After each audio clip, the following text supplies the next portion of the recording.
একটা পিঠার রেসিপি নিয়ে হাজির হলাম। সুজি দিয়ে পিঠাটা বানাবো। প্রথমে আমি হাফ কাপ সুজি নিয়েছি এবং হাফ কাপ পানি নিব। নাড়িয়ে চাড়িয়ে একটু ভিজিয়ে রাখবো। এরপর এর ভিতরে আমি দিয়ে দিব একে একে 1/4 কাপ ময়দা, 1/3 কাপ চিনি, 2 টেবিল চামচ গুঁড়া দুধ,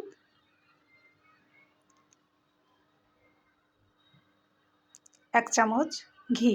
এবার আমি হাত দিয়ে ভালো করে মাখিয়ে নিব। এরপর সবচেয়ে এই পিঠাটা মজা লাগবে যে ইনগ্রেডিয়েন্টস সেটা আমি দিব 2 টেবিল চামচ নারকেল। নারকেলটা অবশ্যই দিবেন। এবার আমি ঢেকে রাখবো। 10 মিনিট ঢেকে রেখে আমি এবার উঠিয়ে ফেলেছি। এবার আমি পিঠাটা তৈরি করে নেব। আপনারা আপনাদের পছন্দ মতন করতে পারেন। আমি এভাবে আজকে করে নিলাম।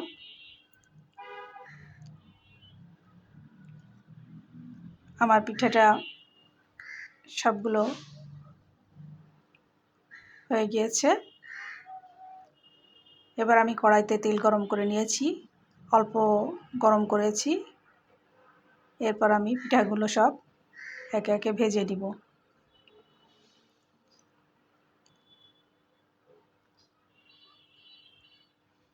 লো ফ্লেমে ভাজবেন, ধৈর্য সহকারে একটু ভাজতে হবে। ব্রাউন কালার যখন হবে তখন আমি নামিয়ে ফেলবো।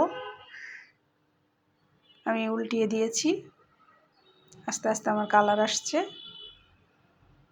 কালো জামের যেমন কালার হয় ওইভাবে হলে আমি নামিয়ে ফেলবো। আমার মোটামুটি ভাজা হয়ে গেছে।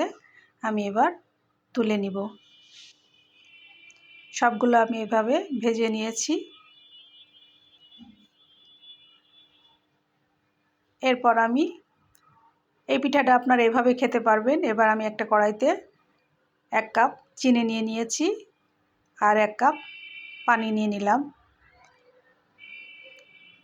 পানিটা হচ্ছে আপনারা একটু চিনিটা যখন গলে যাবে গলা পর্যন্ত অপেক্ষা করতে হবে।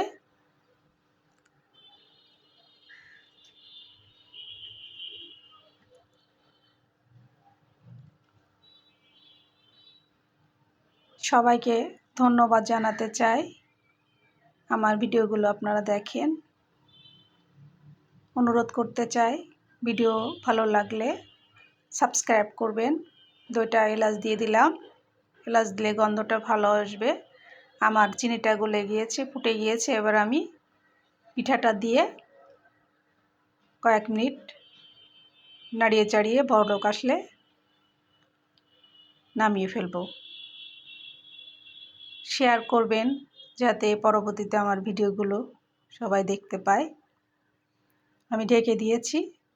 এবার আমি পিঠাগুলো আমার মোটামুটি হয়ে গিয়েছে। এই পিঠাগুলো আপনারা রস থেকে উঠিয়ে সার্ভ করবেন। আমি এরপরে আরেকবার ঢেকে দিলাম। ঢেকে দিয়ে আমি 1 ঘন্টা রেখে দিয়েছিলাম চুলা বন্ধ করে। 1 ঘন্টা পরে আমি নামিয়ে ফেলেছি। দেখেন পিঠার ভিতরে এটা আমি রসে রেখেছি, পরে আমি উঠিয়ে সার্ভ করেছি, খেয়েছি।